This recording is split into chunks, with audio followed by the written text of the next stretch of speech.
মই মুরব্বী যে গুরু আসইন ও গুরুয়ে বুঝতে পারবা, যে গুরু মুরব্বী নাই বুঝতে নাই। 40 বছর আগে ইমাম সাহর বেতন আসিল 50 টাকা। 40-50 বছর আগে ইমামর বেতন আসিল 50 টাকা। মনে মনে রাখবা, হিসাব বাদে মিলাইও। মাস্টার সাহর বেতন আসিল 30 টাকা। এলপি স্কুলের মাস্টার সাহেব কেউ থাকলে 50 বছর আগর মাস্টার সাহেব কেউ থাকলে জিকার করইন। 50 বছর আগে এলপি স্কুলের মাস্টার সাহেবের বেতন আসিল 30, মসজিদের ইমাম 50। ইমাম সাহেবে বছর হজ করতে পারছো, আপনার জীবনে হজ করতে পারছইন, বউ হজ নিতে পারছইন, ও বেতনে হইছে খেনে 50-এর লগে। জানি না আপনারা হাইলাকান্দিত কিলা আসিল, আমরা করিমগঞ্জের বিভিন্ন এলাকা রোজার ঈদ আইলে মিয়া সাহেবরে ডোনেশন করি হগলে তুলা তুলা ফিতরা নাই, ফিতরা নাই, ফিতরা নাই।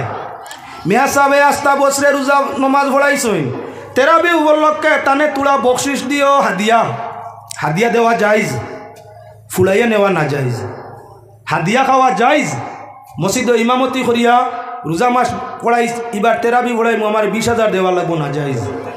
গাওয়ালায় 60,000 দিলে যাইজ, 1 লাখ দিলেও যাইজ। ইচ্ছায় গাওয়ালায় হাদিয়া দিছই, আর আপনি দাবি করি তেরাবি পড়াইয়া পড়াই আমার 20,000 দিবা, এগুলো হারাম জানা যাইজ। নমাজ পড়াইয়া পয়সা নেই, ফুলাইয়া নেওয়া নাই। আমরা দেশের রাওয়াজ আছে বহু জায়গায়। হাফিজ চা বলে এবারও মসজিদ নমাজ পড়াইয়া পাইছিল 13,000। সামনের বছর ইনো জিকাইলে ভঞ্জি না, আমি পারছি না। আরেক মসজিদ আলায় জিকার আপনারা হাদিয়া কেমন দিন 25, 30 হইলে আমি আইম, ফুলাইছই বাবা 30 নাই 60 তুমি লো যাই যাচ্ছে, মানে যদি দেন তবে ফুলাইয়া আপনার কন্ট্যাক্ট হিসাবে তার কোরআন শরীফ হুনাইয়া পড়া আনা না পয়সা আনা না যাইজ। মাত বুঝাইতাম পারি কি মানে বুঝছি না। আনা ফুলাইয়া গাওয়ালায় বা কোনো ব্যক্তিয়ে বস্তা ভরি টেকা দিলে মেসাবে নেওয়াই গুণ যাইজ, হাদিয়া দিছে। আর ফুলাইয়া আমি কোরআন শরীফ হুনাইমু আপনারা হামসাইয়ালারে আমার টেকা 20,000 দিবা, 1 বস্তা নাই 20,000, ইগুণ নেওয়া না যাইজ। বুঝছো নিমা ফুলানি নাই, এমনি যা দিতে পারো আর ইমামে যা নিতেও পারো, কোনো অসুবিধা নাই। আগর ইমাম সাহেবে রোজা মাস ভাইতা এখারা, ঈদর দিন ভাইতা আরে খারা হাদিয়া, বখরা ঈদ আইলে ভাইতা আরে খারা, আপনার শবে বরাত শবে কদরও আপনার ফাইতা আরে খারা। জিয়ারতে দোয়ায় বিশেষ দিন মানুষের দোয়া করাইতা, মিয়া সাবরে দিয়ে দোয়া করাইতা, জিয়ারত করাইতা, আরও অন্যান্য ভিন্ন নমুনায় লিল্লা খয়রাত খুব বেশ দিতা। বেতন আসিল 50, আর সারা বছর হাদিয়া মিলাইয়া ওই যেত আপনার আরও 3-4 হাজার বেতন হনুমানে দেখা যাইতো আপনার 300 পড়ে গেছে। 50 বছর আগর মাস্টার সাহেব হোক যে 50, তানার গুছও নাই, বোনাসও নাই, হাদিয়াও নাই, লিল্লাও নাই, কোনো বাজু তো নাই। ওতার লাগি মাস্টার সাহেবর যে বাসিল 12 দিয়ে একটা, আর মিয়া সাহেবর যে বাসিল 4 বাজু মিলাইয়া কয়েকটা, 12 ভিতরে 4টে হল ভাই আছে।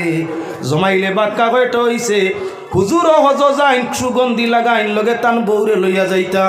এখন হালত বদলি গেছে, মাস্টার সাহেবর বেতন 60,000, রিটায়ার্ড হইলে মিলে আরও 30 লাখ।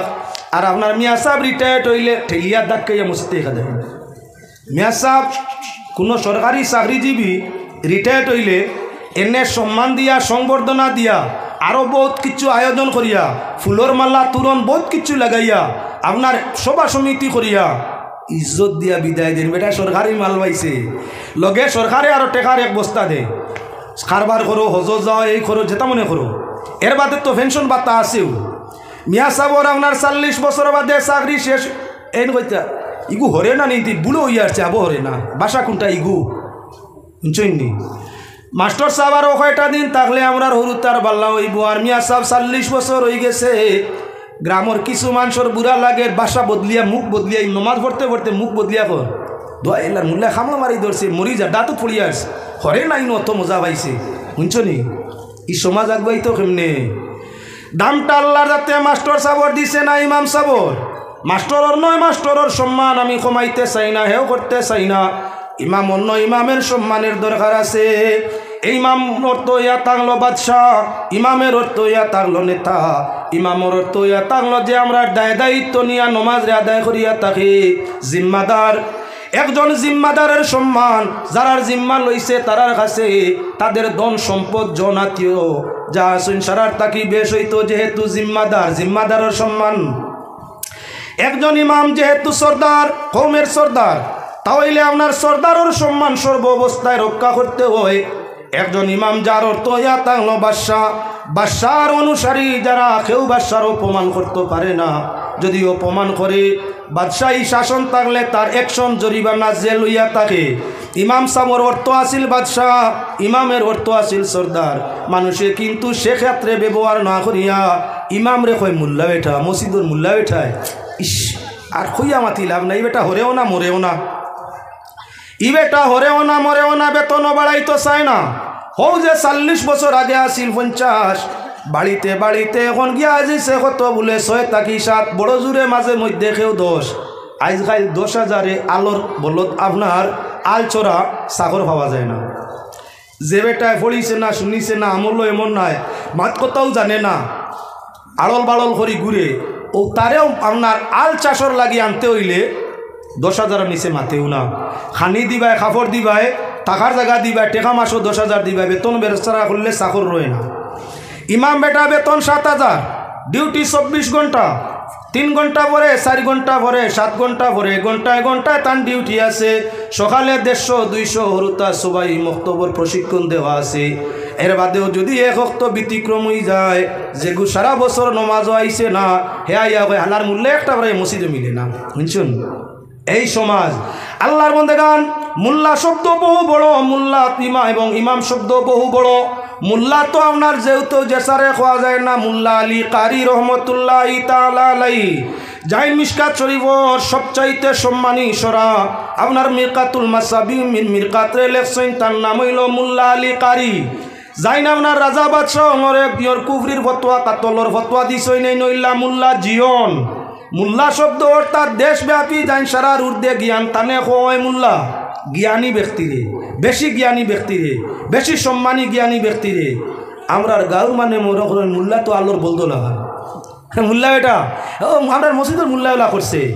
আরে কেহানাতুল উলামাই কুফরুন, যদি প্রকৃত আলিম ইমাম হইয়া থাকে আর তুমি মোল্লা শব্দ হইয়া মোল্লাইন হইয়া গালি দিয়া থাকো, তাহলে জরুরতে ফতোয়া তালাশ করিও। বিয়াতি হইলে বউ তালাক হইছে, বিয়াতি হইলে এহানত যদি আলিম অগলর খরা নিয়ত করিয়া ইমাম রে আপনার মূল্যায়ন তোর খাসলতল্লা মূল্যায়ন হলা, ইলা বাক্য তোমার মুখে দি ব্যবহার হইয়া থাকে, বালা আলিমর কাছে গিয়া ফতোয়া তালাশ করিও বলে হুজুর আমি আলিম অগলরে গিন্না করতে, এহানত করতে, এলামি করতে গিয়া মূল্যায়ন হইয়া কইছি, আমার কোনো ক্ষতি আইছে নি? হুজুরে লগে লগে ফতোয়া দিবা, ইমান দুয়ারো তওবা করো, কলিমা পড়ো, আর লগে গিয়া তসদিদে নিকাব বিয়া আপনার স্বামী স্ত্রী দুইজনে ইজাব কবুল নয়া করো। শুনছো নিমা বিয়া যার, কিন্তু মোল্লারে গাইল দেওয়া বাদ দের না। হে আল্লাহর বন্দেগান, মাস্টার সাহেব চাকরিজীবীর বেতন বাড়া আপত্তি নাই, সমাজ উপযুক্ত ইমাম মসজিদের মধ্যে নির্বাচন করার রাখার চেষ্টা করো, আর ইমামর যথা মর্যাদা দেওয়ার চেষ্টা করো। যেদিন এই সমাজের ইমাম ওগুলোর মর্যাদা বাড়িব, ইমাম ওগুলোর বেতন বাড়িব, সম্মান বাড়িব, সরে আম মানুষে জেনারেল ফোড়ানি বাদ দিয়া মোল্লা কি ফোড়াত দিবা, মাদ্রাসার ফোড়াত দিবা। আইজ আপনার স্কুলও পড়িয়া কত বেকার বনের যার কোনো সীমানা নাই, চাকরি নাই, নানান দিকে আপনার চলিয়া যার, কিন্তু যারা উপযুক্ত স্থান অর্জন করছে মাদ্রাসাত পড়িয়া মিয়া সাহেব বলছে এরার পয়সার কোনো অভাব নাই। তোরা কয়দিন অপেক্ষা করো, যদি ইমামর মর্যাদা বাড়ে না, বেতন বাড়ে না, ইমামর সম্মান বাড়ে না, মসজিদ আইন তো ইমাম মিলতো না, খালি ওয়াজ হড্ডা মানুষ মিলব আর তাবিজ লেখরা। এখন মাদ্রাসাত পড়িয়া ও যে এই সমাজে মসজিদর ইমামর দাম দে না, আর তো যাওয়ার জায়গা নাই, যাইতা কানো অন্য কিছু বেশ পার হইল না। এইগুলো আমল রক্ষ হইতো, ইমান রক্ষ হইতো, সমাজ রক্ষ হইতো, ইমামতিতা হইন। এখন এই পয়সায় চলে না, এক গুড়োয় আপনার দুকাবাজি তাবিজ লেখইন সারা নাই, এক গুরু আসইন মিশামিশি তাবিজ লেখইন। হায় রে বা জাদু টুনার ওয়াজ যদি করি আর উফরির ওয়াজ, তে আপনারা বুঝতে পারবা কত মানুষের যে ইমান নষ্ট, কত মানুষ যে ইমান নষ্ট এই তাবিজে, এই তাবিজ দোয়ায় কত মুসলমান যে ইমান হারাও, আর কত মিয়াসাব যে বেভতে যাইরা সারা না। এক গুরু, এক গুরু। আবার ঠিক রাখ এখন বর্তমানে আলিম মিলে না, ওয়াইজ মিলে, ইমাম মিলে না, ওয়াজ ঘড্ডা মিলে। এক ওয়াজও গেলেও তো আমি আইসি না নি কেন, আপনার জায়গার নাম গেছে যে তাই খাজির কুনাক, 4-5 হাজার দিবা তো গাড়ি গুড়া মিলে, গাড়ি দিয়াও কিছু রইব 2-3 হাজার। এক মাস ইমামতি করলে 7 হাজার, গত ফরু এক রাত 5 ওয়াজ 20 হাজার। আচ্ছা এখন ওয়াজ করতাম না ইমামতি করতাম, এক রাইতে 20 হাজার, কত সলাম যে মানুষে দিলা, হাত মিলাইলা, গলা মিলাইলা, হুজুর হলা কত তা কইলা, সম্মানও পাইলাম, টেকাও পাইলাম, বালা খাইলাম, এক রাইতে 20,000 পাইলাম, 3 মাসের ইমামতির পয়সা নানি। এখন আমার ইটা দেখিয়া মেসাব কত আসুন বালা আলিমগুলোর ওয়াজ আপনার ইউটিউব তাকি আনিয়া, ফেসবুক তাকি আনিয়া হুঁতরা মুখস্থ, কিতাব পড়িয়া নাই, ইউটিউব তাকি ওয়াজ আনিয়া মুখস্থ করিয়াও গলা বালা করি মিলাইয়া বেটা ওয়াজও যায়। ওয়াইজ ওগুলোর অভাব নাই, অসংখ্য ওয়াইজে ওয়াজ করা অসংখ্য। টেকার লুবে আলিম অকল ইলমর দিক ছাড়িয়া মুখস্থ করিয়া খালি ওয়াজ ঘটা গিয়া টেকা লাগে টেকা। 3 মাসে যদি আপনার 1 খান করি ওয়াজ করেন 90 খান, যদি আপনার 1000 করি তুলাও মানুষে দেন 1000 করি বাসে 90,000। 3 মাস ওয়াজ করলাম 90,000 পাইলাম, 12 মাস ইমামতি করিয়া 7 12 84, এর বাদেও তো 6,000 বলান। বাল্লা খাইলাম, ঘুমাইলাম, ওয়াজ করলাম, সম্মান পাইলাম, ইমামতির দরকার আছেন। যার কারণে ইমামর দিকে চাও, সম্মান বাড়াও, নতুবা কিছুদিনের ভিতরে আলিম অকল ওয়াইজ হইবার, তাবিজ লেখা হইবা, মসজিদ ইমাম টুকাইয়া ভাইতাই নাই, জমাত কার করে করতায় 1 রেখাতে 27 রেখাত, 1 রেখাতে 27 রেখাতর যে সব পাইতায় দিকটাই সরি যাবায়। যার কারণে ইমাম অকল কিছু ইমাম দুকার পথ ধারণ করছে। একটা ঘটনা কইয়া মাত্রে সমাধান করি দিয়ার